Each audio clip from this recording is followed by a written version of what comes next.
I can't keep gambling on you forever, Precious. You've got a sweet look, something to light a man on fire. But you gotta make it count. Please, Barat. I don't want to do this in front of my sister. Why not? She knows the slope of the land, don't you, girl? You told me a lot of things, not one of which meant more than a fart in the middens. Before me, your sister was just another duster. Now check her out.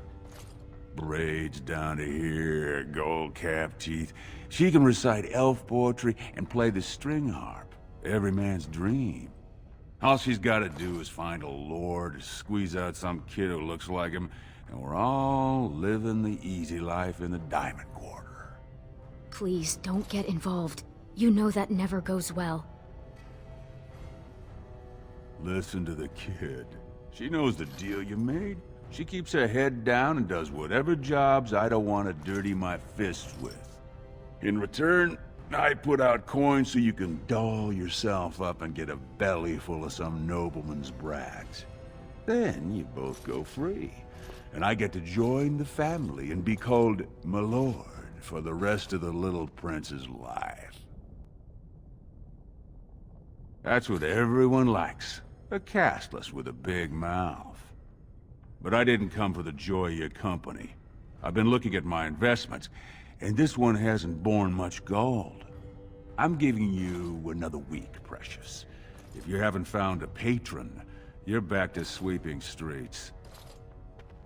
But I have. I've met someone.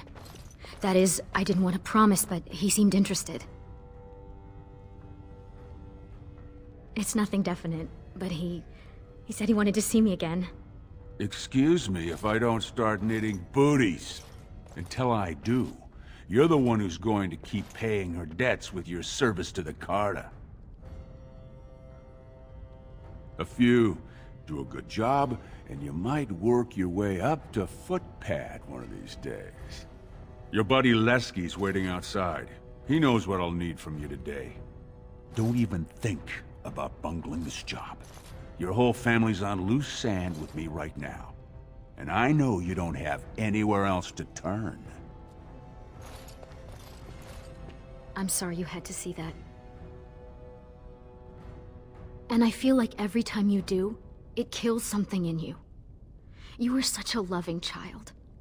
I hate what this place made you into. That's why I didn't tell you.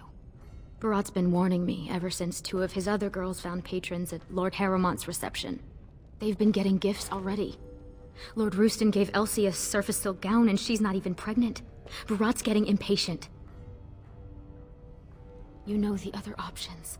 Cleaning middens, begging, going to the surface. No. Unless you find a way to save us all from Darkspawn and become a paragon. We're pretty much on Barat's leash for life. Money gives him power. He's got family on the surface, which means he can smuggle up lyrium and smithcrafts, and bring down silks, wines, and furs. And he played it smart. When he started expanding, he made sure it was only the castless he shook down for protection, so the guardsmen didn't care. I hope there's more you want in life than to be some copper-plated crime lord. You've still got the chance to get out of here. Dream big. Be a paragon. Don't stop at becoming another Barat. It's sheer folly.